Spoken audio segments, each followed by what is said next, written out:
আজকে সন্ধ্যে আমি বানাচ্ছি তালের বড়া আর তালের ক্ষীর। কাল তো জন্মাষ্টমী, তো একটু ইচ্ছে হলো বানাই। তো এই দিয়েছি এখন তাল বড়া ভাজতে, আর এদিকে আমার ক্ষীরটা হচ্ছে।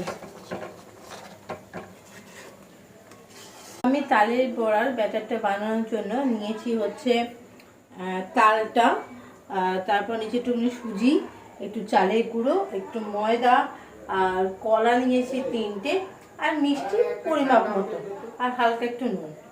তো এই হচ্ছে আমার তালের বড়ার ব্যাটারটা, আর এদিকে তালের বড়া হচ্ছে।